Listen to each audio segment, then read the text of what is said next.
Reconstruction du Mali, la 5e réunion internationale de suivi de la conférence des donateurs fait le point des engagements de mai 2013 de Bruxelles. Le Premier ministre Modibo Keïta a lancé les travaux ce matin, ici même à Bamako.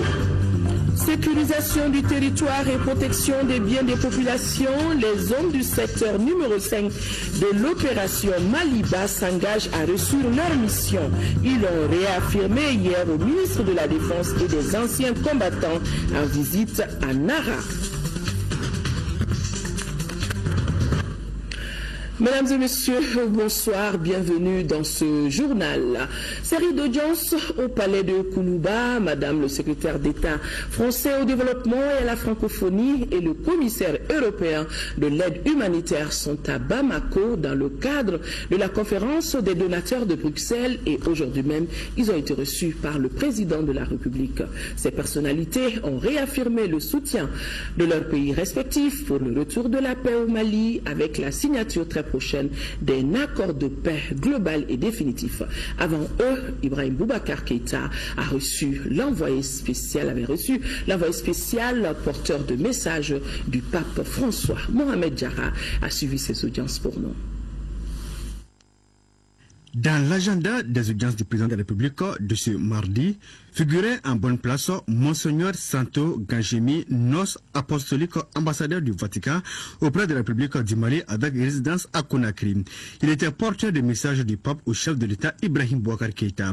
Outre le contenu du message, les deux personnalités ont parlé de la situation sécuritaire du Mali. Le Saint-Siège regarde au Mali comme un pays qui soit prophétique pour le monde, où tous ensemble on peut vivre en paix, on peut vivre dans la fraternité. C'est très important. À défaut de faire un bilan exhaustif de la conférence des donateurs de Bruxelles, le secrétaire d'État français au développement et à la francophonie est venu réaffirmer le soutien de la France au Mali. Un soutien qui se traduit par l'augmentation de l'aide promise par la France il y a 2 ans à Bruxelles. Cette rencontre entre le président de la République et Annick Girardin a été élargie au commissaire européen et à sa délégation. En ce qui concerne la France, qui est le premier partenaire bilatéral, nous étions engagés sur un montant de 280 millions. Nous en avons apporté 310 ou 320, je pense. Donc nous étions au-delà nous sommes au-delà de nos promesses. Donc c'est positif, c'est très positif cet accompagnement que nous avons pu donner au Mali. Nous sommes satisfaits du travail mené ensemble. À Bruxelles, les partenaires s'étaient engagés à accompagner le Mali dans le domaine de la lutte contre la corruption, de la reconstruction du Nord et de la lutte contre l'insécurité. Et justement, ce dernier point était à l'ordre du jour de l'entrevue entre le président de la République et le secrétaire d'État français en charge du développement. Pour Annick Girardin, il est urgent de parvenir à la signature d'un accord de paix définitif pour le bonheur des populations maliennes. Cet accord, il est indispensable pour qu'on puisse aller plus loin dans le développement économique, le développement bien sûr du Nord, mais le développement du Mali tout entier. Sur les questions de santé, je suis très impliquée, notamment en Guinée-Conakry, mais je suis aussi venue au Mali très vite quand il y a eu les premiers cas d'Ebola. Vous savez combien les systèmes de santé sont importants. Il nous faut renforcer ces systèmes de santé au Mali, mais dans l'ensemble de la région. Vous savez, la France se bat énormément sur cette année 2015, sur les objectifs de développement durable que nous allons décider universellement, puisque tous les pays d'ici septembre vont donc se décider sur un cadre de développement durable. Et dans ce cadre, la France a beaucoup insisté sur le volet santé. Les mêmes sujets ont été abordés entre le secrétaire d'État français au développement et à la francophonie et le Premier ministre Modibo Keïta, qu'il avait reçu en audience un peu plus tôt. Autre audience à Koulouba, le président de la République a reçu cet après-midi la délégation de la société civile malienne qui revient d'une tournée d'Europe conduite par Mahmoud Dicko. La délégation était allée voir le président de la République pour nous faire le compte-rendu de la mission internationale qu'elle a effectuée. Mahmoud Dicko est au micro de Gary Boupéro. C'est une mission pour aller parler du Mali. Nous sommes un État aujourd'hui qui est dans une crise qui n'a que trop duré. Et il y a eu beaucoup de gens qui sont allés parler du Mali. Chacun a parlé selon sa vision de la chose. Nous avons pensé qu'aujourd'hui, une composante essentielle de la société civile malienne, composée de religieux, aller parler du Mali, parler de la souffrance que notre peuple a vécue pendant tout ce temps. C'est cela que nous avons voulu partager avec les amis du Mali aussi à l'extérieur, qui nous aident, qui entendent beaucoup de choses. Nous avons voulu vraiment leur donner un message qui peut les édifier pour comprendre réellement la nature et la profondeur de cette crise dans les différentes étapes qu'on a eu à faire en Europe. Je crois que c'est un message qui a été compris, c'est un message qui a été réceptif et nous sommes très heureux. C'est ce que nous avons voulu partager avec le président de la République avant de partager ça avec le reste de la population malienne.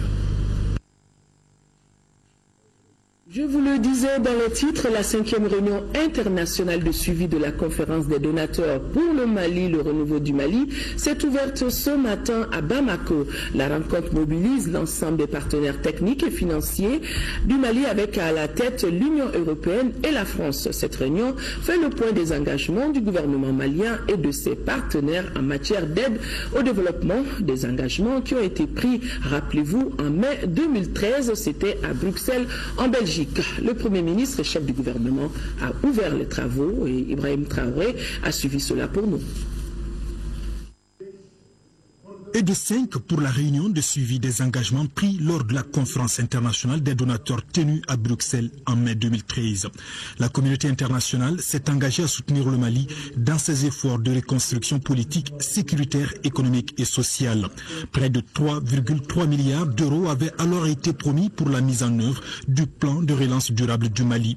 Le Mali et ses amis, avec à leur tête la France et l'Union européenne, se retrouvent pour faire le point de leurs engagements. Aujourd'hui même, je lancerai 2 projets importants concernant d'une part un prêt de 27 millions d'euros en faveur du développement des territoires ruraux, des régions de Ségou et de Tombouctou, et d'autre part un projet de 13 millions d'euros dans le cadre du programme d'appui au développement social et sanitaire dans la région de Mopti.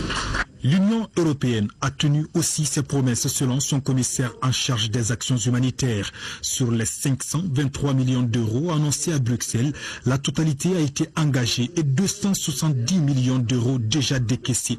L'appui de l'UE au Mali se poursuit sur la période 2014-2020 grâce à la mobilisation d'une enveloppe de 615 millions d'euros en faveur de la réforme de l'État, la sécurité alimentaire et le développement rural, l'éducation et la construction de la route reliant à Kidal. Cette réunion de Bamako permettra également de mieux cerner les défis et enjeux prioritaires en tenant compte des conclusions prochaines des pourparlers intermaliens qui se déroulent actuellement à Alger. Aussi voudrais-je réitérer ici l'engagement du gouvernement du Mali à poursuivre ces négociations dans un esprit constructif, inclusif, afin d'aboutir le plus rapidement possible à la signature d'un accord de paix global et définitif qui permettra au pays tout entier de se tourner vers les réformes institutionnelles nécessaires à la reconstruction d'un état de paix, de sécurité, de stabilité et de prospérité au bénéfice de toutes les composantes de la nation malienne. Le Premier ministre a salué encore une fois la marque de confiance et la solidarité internationale en faveur du Mali. Au nom de l'ensemble du gouvernement, au nom du président de la République, nous ferons tout pour mériter de votre confiance. C'est vrai, la tâche n'est pas facile. Du reste, si elle était facile, aucun effort n'aurait eu de mérite. Mais nous sommes confiants à l'avenir. Surtout que nous savons que ce qui est important, c'est de prendre conscience de notre propre rôle, de notre propre contribution à relever les défis qui nous assaillent.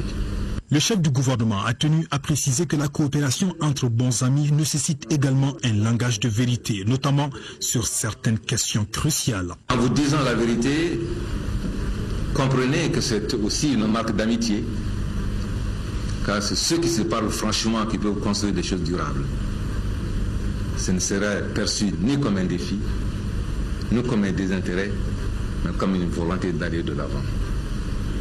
C'est pourquoi qu'il me soit permis aujourd'hui de dire que la situation qui prévaut au Nord commande que l'Organisation des Nations Unies, à travers la MINUSMA, accomplisse effectivement son rôle de défendre les populations, de protéger les populations. Et en le disant, qu'il me soit permis de rendre hommage à cette institution dont nous avons encore besoin. pour le rôle que cette institution a joué, mais pour le rôle que nous attendons d'elle, à savoir la stabilisation de la paix dans notre pays. Cette 5e réunion est la toute dernière consacrée au suivi des engagements du Mali et des donateurs. Au terme des travaux, la rencontre évoquera les perspectives de coopération entre le Mali et la communauté des partenaires, notamment en rapport avec le processus de paix et de réconciliation. Demain, 18 février, le Premier ministre, chef du gouvernement, lancera également la table ronde du nouveau programme dénommé Programme décennal de développement de la formation professionnelle pour l'emploi. Elle regroupera cette table ronde l'État et ses partenaires. Et la première phase de mise en œuvre du programme est prévue pour 2015-2017. Pour en savoir davantage sur les enjeux et défis de cette table ronde autour du nouveau programme décennal, le ministre de l'Emploi, de la formation professionnelle, de la jeunesse et de la construction citoyenne s'exprime. Il est au micro de Lamine Keïta. Le Mali est confronté depuis 20 ans environ à la question de la qualification de ses ressources humaines, et ce dans tous les secteurs de l'économie. C'est ce qui a conduit donc le gouvernement à chercher une solution efficiente par l'élaboration de la politique nationale de la formation professionnelle. Les enjeux, c'est notamment comment résorber le chômage, comment contribuer à l'amélioration de la compétitivité des entreprises. C'est aussi, bien entendu, comment aider à la création d'emplois durables. Donc, ce sont les enjeux qu'on essaie d'atteindre à travers le PRODEP. Le ministère de l'Emploi, de la formation professionnelle, de la jeunesse et de la construction citoyenne n'est pas le seul ministère à conduire donc ce programme.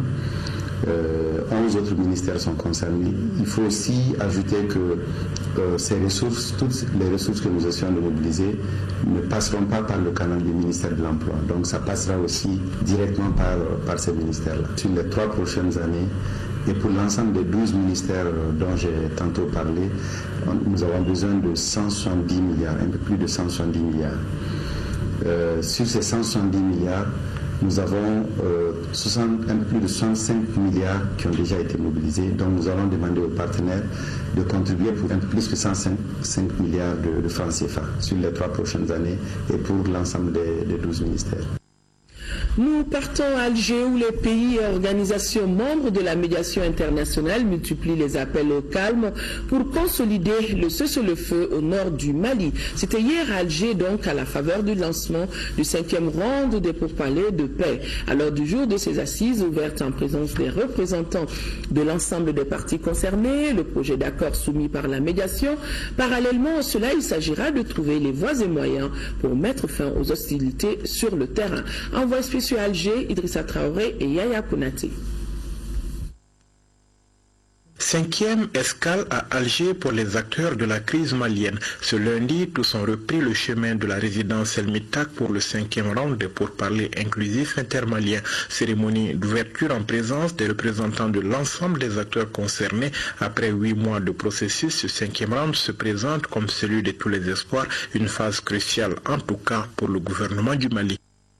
Phase cruciale parce que nous sommes ici cette fois-ci dans cette phase où il est espéré qu'il y ait une percée, que ceci soit, comme l'a été indiqué tout à l'heure, un tournant, que nous débouchions de façon claire vers un accord. Et nous pensons que, comme cela a été indiqué tout à l'heure, que ceci est à notre portée. Mais il y a beaucoup de concessions à faire, il y a beaucoup d'efforts à faire pour que les quelques jours que nous avons ici, nous puissions essayer de dégager les rapprochements et les convergences possibles pour pouvoir faire en sorte qu'à l'issue de cette phase, un document puisse être paraphé. Pour atteindre cet objectif, les acteurs conviennent de centrer les débats sur le projet d'accord des droits humains à préserver et à protéger. Nous sommes réunis ici avec la conviction que partagent tous les éléments de l'équipe de médiation. Nous pouvons faire de cette présente étape un tournant décisif dans notre œuvre commune. Nous sommes persuadés que le paraphe ici et la signature au Mali d'un accord jetteront inévitablement les bases d'un travail encore plus fin, plus rigoureux, plus minutieux d'opérationnalisation de l'accord. Un travail qui repose sur tous les acquis du processus d'Alger et qui nécessitera un engagement soutenu de toutes les parties comme de toute la communauté internationale. Notre envoyé spécial Yaya Konaté l'a dit, les travaux se sont poursuivis. Aujourd'hui, l'équipe de médiation a notamment eu des séances de travail séparées avec les différents protagonistes sur le projet d'accord. La délégation gouvernementale s'est présentée avec un nouveau mémorandum enrichi par les contributions faites par les Maliens au cours de différentes assises sur la séance de travail. Zahabi Ould Sidi Mohamed, le ministre de la Réconciliation nationale, donne son avis. Ce matin, la médiation a décidé de rencontrer chacune des parties par rapport à ces projets de documents d'accord. Et la délégation gouvernementale a eu à défendre tous les points et toutes les remarques qu'on avait par rapport au texte initial qui nous a été soumis. Ils en ont pris bonne note, ils doivent aussi rencontrer la plateforme aujourd'hui, rencontrer la coordination aujourd'hui, et suite à cela, il y aura des formats de voir là où il y a des problèmes, là où il y a des blocages, là où il y a aussi une commune compréhension. Et petit à petit, nous allons évoluer vers un texte consensuel dans lequel toutes les parties estiment se retrouver. Alors, comment est-ce que s'est passée la séance de ce matin et sur quoi est-ce que vous avez insisté particulièrement?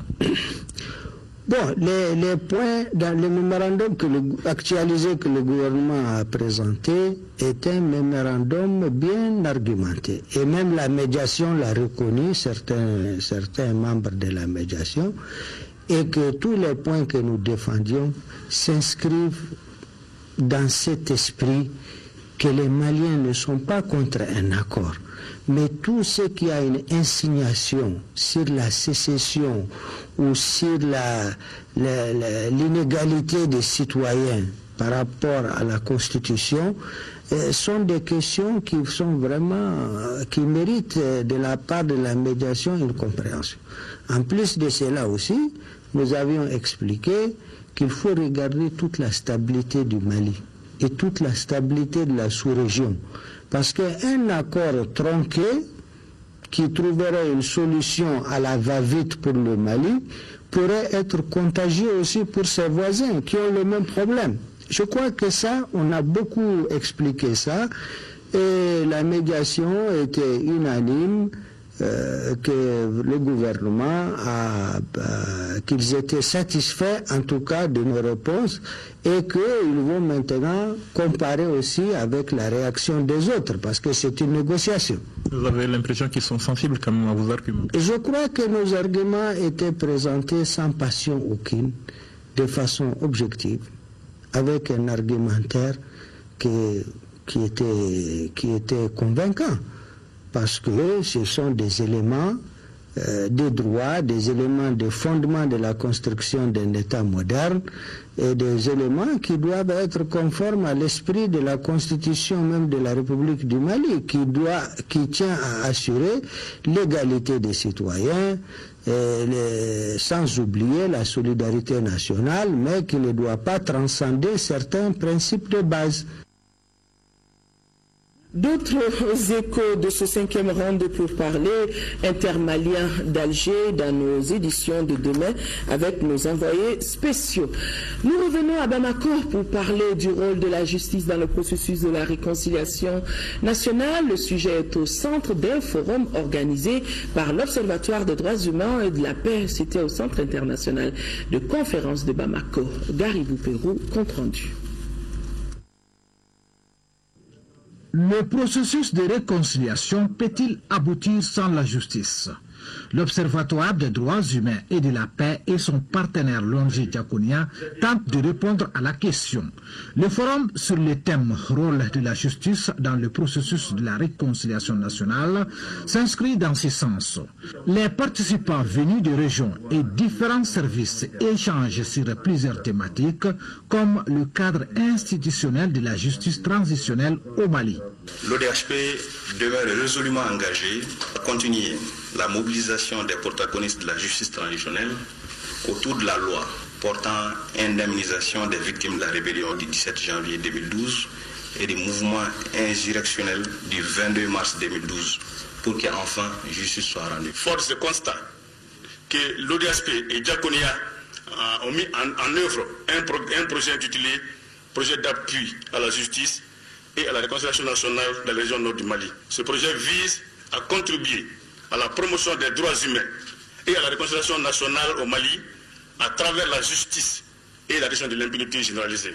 Ce forum est la dernière phase d'une série de rencontres et ateliers d'information et de sensibilisation des organisations de la société civile. Une initiative qui cadre bien avec la politique nationale de la justice. Comment obtenir en effet une réconciliation durable des cœurs et des esprits si les victimes ne savent pas la réalité de ce qui est arrivé, c'est-à-dire la vérité? Pour parvenir à la paix véritable et à une réconciliation durable, il faut que justice soit rendue aux victimes, que la vérité soit sue, que les coupables se confessent. Les travaux qui durent 2 jours devront déboucher sur des recommandations qui contribuent au respect des droits humains au Mali.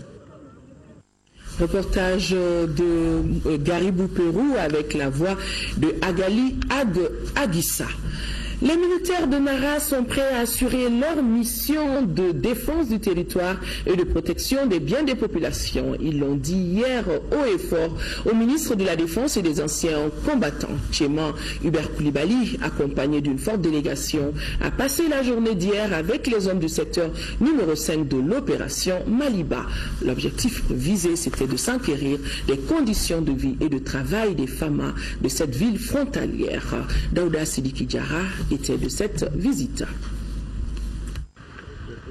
Première visite sur le théâtre des opérations Maliba. Environ 1 mois après sa nomination, le ministre de la Défense et des anciens combattants a entrepris une visite de terrain dans le secteur numéro 5. Ce déplacement l'a conduit auprès des femmes de Nara afin de s'enquérir de leurs conditions de vie et de travail. D'abord, valider un certain nombre de constats qui avaient été faits par d'autres missions afin de prendre des décisions sur place par rapport à l'aménagement du camp, par rapport à l'équipement, par rapport aux effectifs, et puis nous entretenir avec la troupe, leur transmettre le message des plus hautes autorités de notre pays, à savoir le président de la République qui est le chef suprême des armées. Le ministre a visité les travaux d'aménagement du dispositif de défense de la 322e compagnie d'infanterie motorisée. Ces camps de Nara, situés non loin de la forêt du Ouagadou, abritent constamment des terroristes et des djihadistes. J'ai trouvé là des hommes et des femmes déterminés, qui contrairement à ce qu'on pense ont le moral, posent un certain nombre d'exigences qui sont normales et réclament qu'ils soient mis dans des dispositions pour accomplir leur mission. Et cela sera fait. Le chef du département de la Défense a assisté à un point de situation sur les opérations OPC secteur 5 de Maliba avant de rencontrer les soldats. Les manques d'eau, d'ambulances médicalisées et de véhicules sont entre autres difficultés que les hommes rencontrent dans l'accomplissement de leur mission. Nous avons fait des constats qui vont nous amener à engager des travaux immédiatement, des travaux pour organiser le terrain. Et puis, bon, à moyen terme, comme je vous ai dit, ce camp mériterait donc de devenir un vrai camp, selon les exigences qui aujourd'hui se posent à nous en termes d'adversité. Les femmes entretiennent de bonnes relations avec les populations. Au cours des patrouilles, le médecin militaire et son équipe font des consultations gratuites au profit des villageois. Pour boucler la boucle de cette tournée, le ministre a rendu une visite de courtoisie au chef de village et à l'imam de Nara. Le centre d'instruction Boubacar Sadassi de Koulikoro a lui reçu la visite du chef d'état-major adjoint allemand de l'armée de terre. Le général de corps d'armée est venu s'assurer de l'exécution des tâches confiées aux soldats allemands dans le cadre de l'EUTM. Il a exhorté ceux-ci à jouer pleinement leur partition dans le processus de formation des troupes maliennes. Brahima Kone depuis Koulikoro. Le chef d'état-major général des armées de l'Estonie est venu voir les conditions de travail des soldats de son pays. Occasion pour Rio Terrace de galvaniser les militaires estoniens dans l'exécution de la mission commune de l'EUTM. Pour lui, il faut assurer convenablement la sécurité des Maliens et de leurs biens. Au sujet du Mali, donc, il s'est aperçu que le Mali fait de grands progrès dans le secteur de la réforme du secteur de sécurité, donc à la fois avec l'ONU et la MINUSMA. Ici, pour l'Union européenne, donc, ces soldats aident à former des bataillons. Ce qu'il a dit, c'est que les soldats doivent donner le meilleur d'eux-mêmes. Ce qui est important, ce sont les gens, les personnes. Donc, il donne ces soldats pour entraîner les soldats maliens et pour que l'armée malienne soit plus forte. Cette visite du chef d'état-major général des armées de l'Estonie fait la fierté du commandant du centre d'instruction Boubacar Sadassi de Koulikoro. Cette visite vient encore galvaniser et non seulement les instructeurs mais les apprenants, c'est-à-dire nous qui recevons beaucoup de leur expérience, de leur expertise.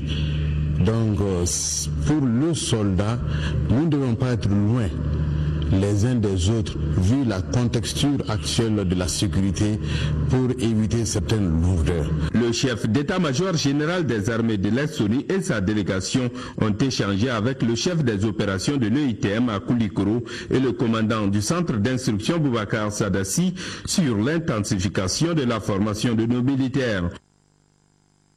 L'actualité sur un tout autre plan, qualité de vie et épanouissement des adolescents et jeunes filles au Mali, tel est l'intitulé du programme Partager le document auprès des acteurs pour une mobilisation de ressources pour la mise en œuvre du programme cadre triennal 2015-2017. C'est l'objectif du cadre d'échange initié par l'ONG Agir. Certains membres du gouvernement, les membres de l'ONG Agir et plusieurs ambassadeurs ont pris part à la rencontre de haut niveau. C'était en présence de notre reporter Aïssata Saliou Meiga.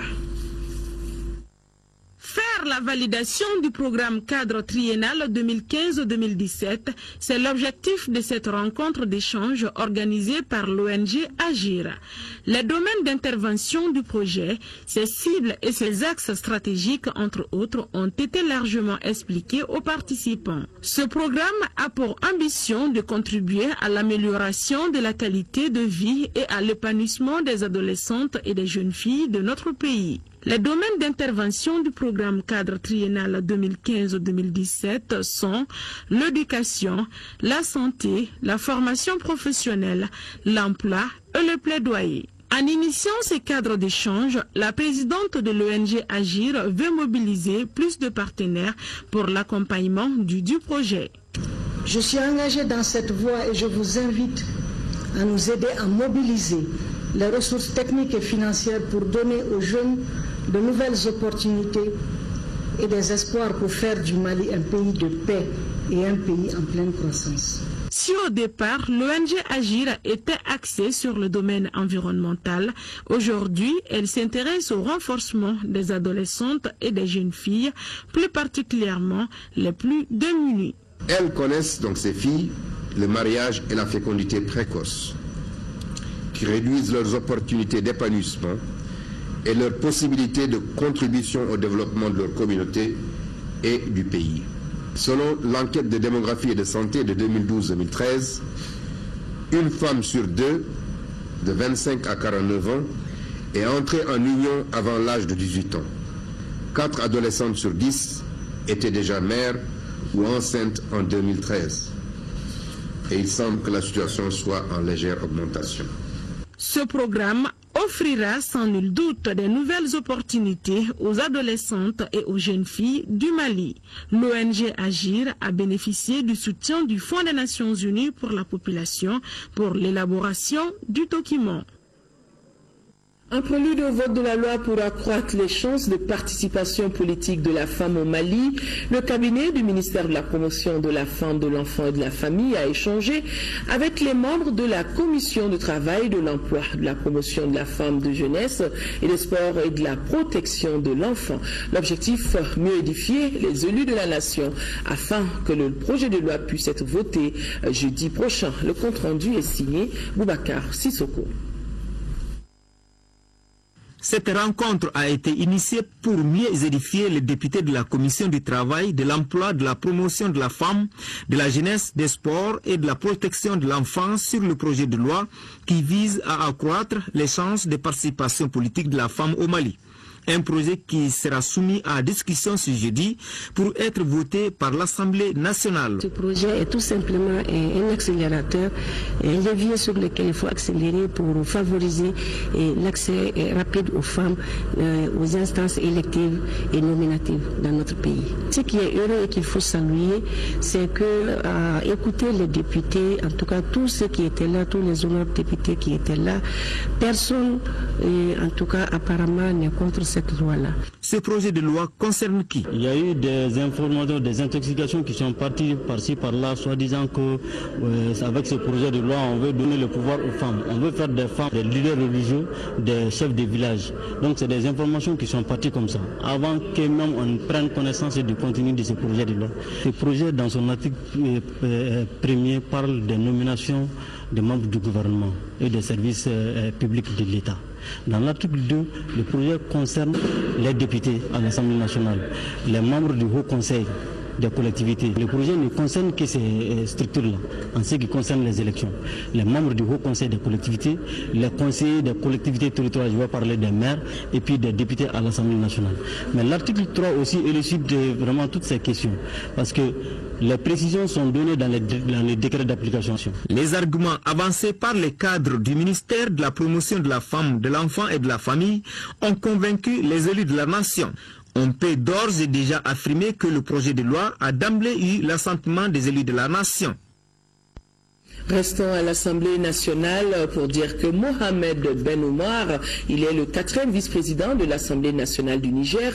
Il est en visite dans notre pays et a remis ce matin un message au premier vice-président de l'Assemblée nationale du Mali. Le message est une invitation que le président de l'Assemblée du Niger, l'Assemblée nationale du Niger, a adressée à son homologue du Mali pour prendre part à la session ordinaire qui aura lieu le 5 mars prochain. À sa sortie d'audience, il est au micro de Boubacar Sissoko.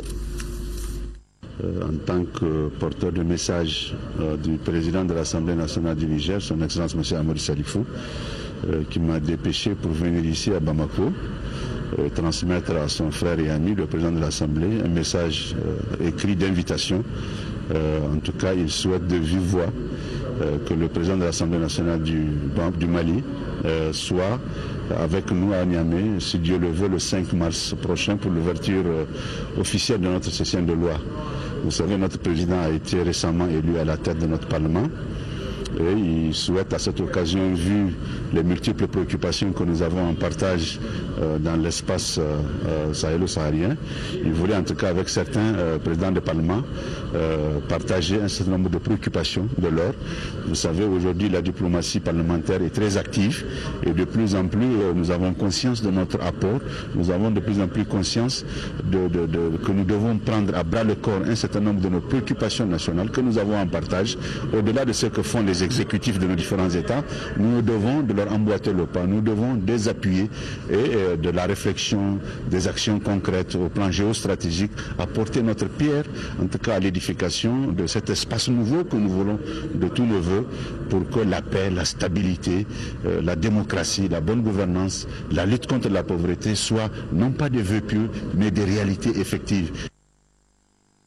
Et ce mot de l'actualité en France, c'est l'adoption sans vote de la loi Matron, loi qui porte le nom de l'actuel ministre de l'économie et de l'industrie, qui propose de meilleures conditions de vie à ses compatriotes. L'opposition crie au scandale et se réserve le droit de déposer une motion de censure contre le gouvernement de Manuel Valls. Et l'opposition a jusqu'à demain 16h pour la déposer. Et sur les 577 députés que compte l'Assemblée française, il faut 289 voix pour que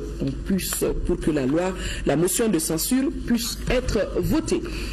Le président du Haut Conseil des collectivités a reçu la directrice de la Fondation Frédéric Naumann pour la liberté, Inge Herbert, était venue faire le point des activités menées par sa fondation dans notre pays, et cela dans le cadre de la défense des droits de l'homme, et dévoiler son nouvel agenda.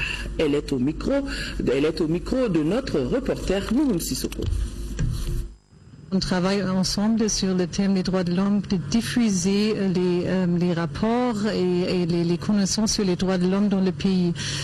Parce que je suis venue ici pour informer Monsieur le Président des activités qu'on est en train de préparer, entre autres une formation pour 100 Maliens et des représentants d'autres pays, surtout des membres des corps habillés et des magistrats sur les droits de l'homme. L'année dernière, Monsieur le Président avait présidé cette session inaugurale et on l'a invité de encore venir nous joindre.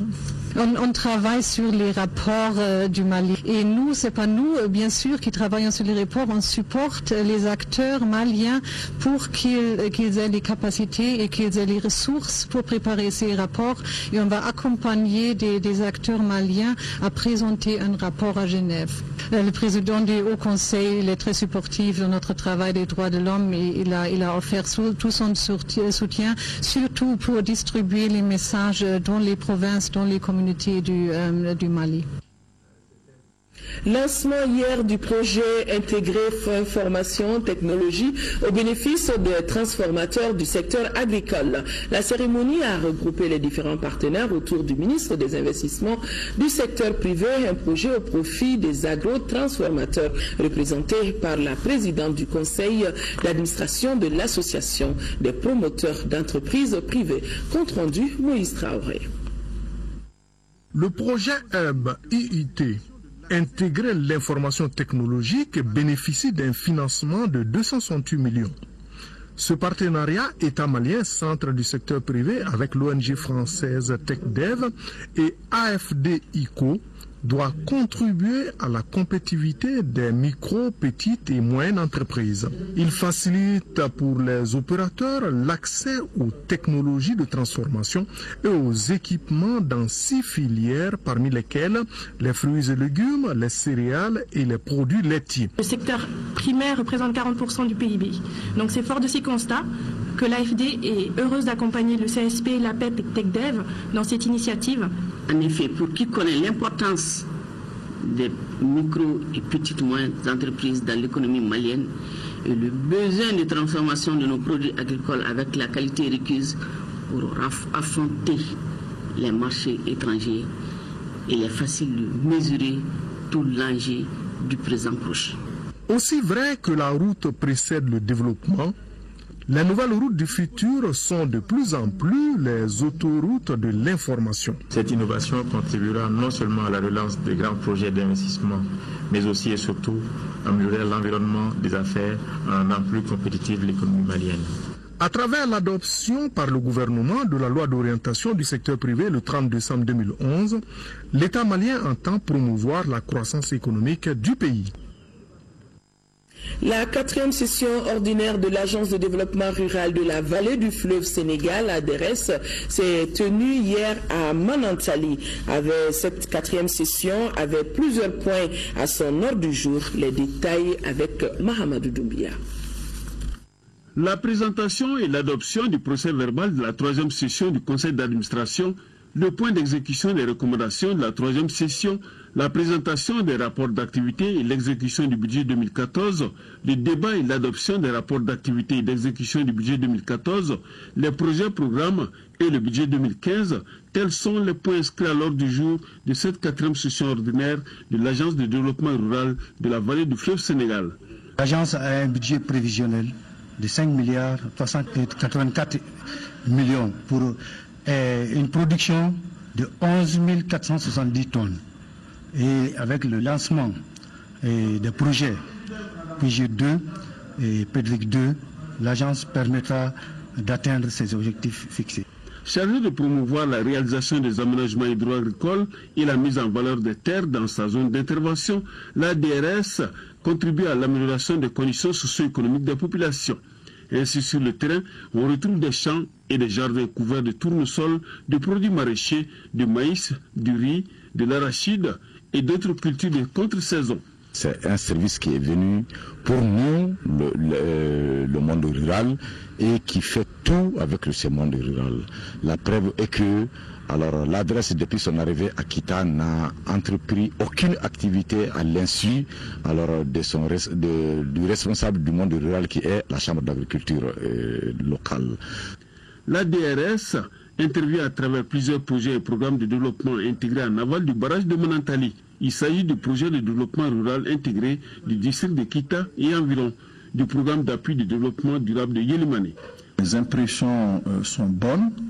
Je pense que l'agence est sur la bonne voie et nous ne pouvons qu'encourager les agents à continuer à doubler d'efforts.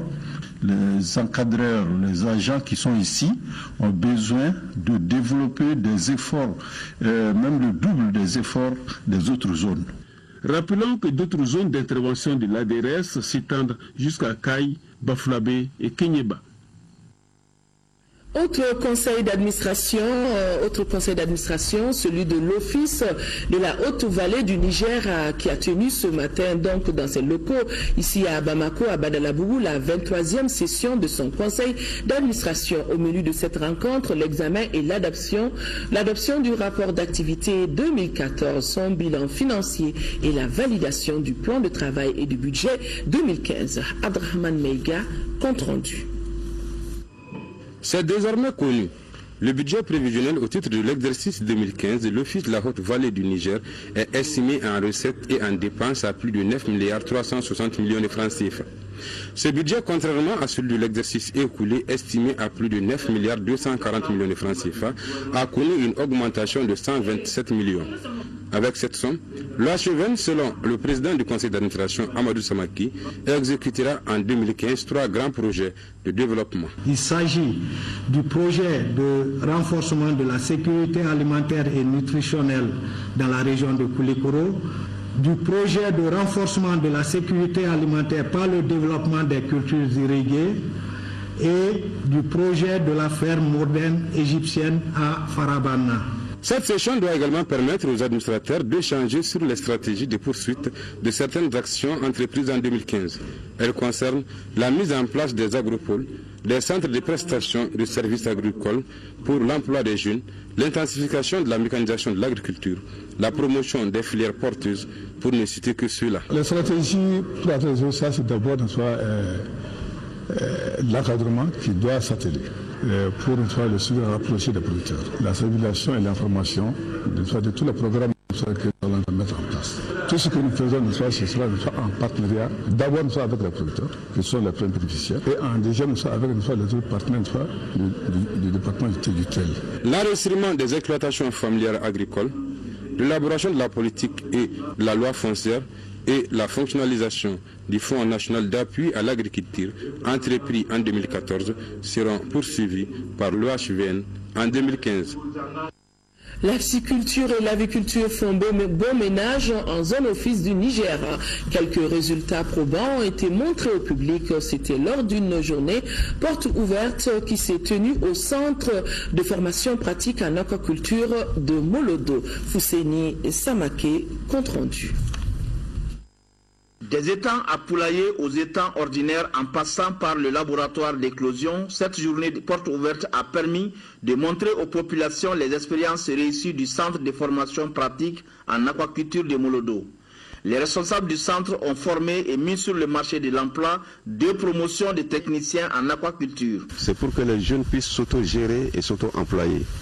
Donc, la pisciculture combinée à l'élevage, à l'aviculture, c'est tout simplement l'augmentation du revenu de l'opérateur. Et avec Suisse Contact, nous sommes en train de mener un programme pour la production de riz biologique.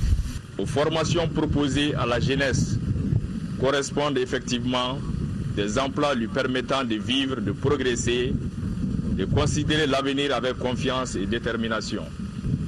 Il s'agit notamment de la formation en aquaculture, des techniciens et agents techniques, du recyclage et le perfectionnement des cadres chargés de la pêche et de l'aquaculture, la formation qualifiante des producteurs et productrices. Les responsables de la région apprécient cette initiative qui s'inscrit dans la politique du développement rural du Mali. Quand vous voyez l'environnement même de l'office de façon générale, et même à Mondoro, nous avons des canaux et qui sont sous-exploités. Donc c'est de faire en sorte que nous puissions produire beaucoup de poissons et pourquoi pas même de pisciculture. Le centre de Molodo a déjà formé des pisciculteurs de la localité. Cette année, 40 étudiants dont 20 filles et 20 garçons sont en formation de techniciens en aquaculture. Sport, football, Coupe d'Afrique des Nations des cadets au Niger, pas de match aujourd'hui. Je vous rappelle que hier, dans la poule B, le Mali a battu le Cameroun 3-1. Nous vous proposons ce soir les réactions de l'entraîneur et du capitaine des Aigles. Ils sont interrogés par notre envoyé spécial, Cheikh Ahmadou Bari. Ouais, c'est très important parce qu'il faut bien négocier le premier match. Le premier match, c'est l'équilibre du groupe. Si on arrive à gagner le premier match, il va y avoir plein de choses dans le groupe. Le premier match est très important, c'est la joie, et puis mais ça s'arrête là, on prépare le second match. On a su qu'on peut gagner dès le début du match parce qu'on a raté beaucoup d'occasions, mais à la deuxième période, on a réussi. Et comment est-ce que tu vois la suite de la compétition? Bon, la suite de la compétition, on a devant nous des adversaires très bons. Bon, nous aussi, on est venus pour la coupe. On doit se concentrer sur la suite solo. Voilà, donc avant de refermer définitivement ce journal, en prélude à l'élection des membres consulaires du bureau du Conseil malien des transporteurs routiers, CMTR, le ministre de l'équipement, des transports et du désenclavement a présidé samedi dernier dans la salle de conférence de son département une réunion en vue de l'organisation prochaine de l'élection des membres consulaires et du bureau du Conseil malien des transporteurs routier. Cette réunion d'échange d'idées a permis de passer en revue certains articles de l'arrêté du 4 décembre 2014. Ainsi, de façon consensuelle, la date du 25 avril 2015 a été fixée sur toute l'étendue du territoire de la République du Mali. Le ministre Mamadou Hachim Koumaré, en clôturant cette réunion qui a regroupé toutes les sensibilités du Conseil malien des transporteurs routiers CMTR, a salué l'esprit de sagesse qui a fini par prévaloir sur les différentes tendances. Le ministre de l'équipement, des transports et du désenclavement a profité de l'occasion pour indiquer que son département mettra tout en œuvre pour que cette élection puisse se tenir dans la légalité et dans la transparence totale. Le Conseil national de l'ordre des médecins du Mali organise demain, mercredi, des consultations gratuites en médecine générale, urologie, cardiologie, dépistage du diabète et du VIH.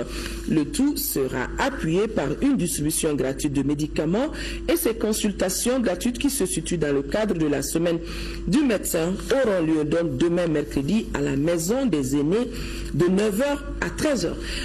Voilà ce qui referme ce journal. Merci de l'avoir suivi. Demain, 10h, 13h, ça sera une présentation Kadia Tukone. Et s'il plaît à Dieu, je serai là pour les éditions de la soirée. Excellente nuit à tous. Au revoir.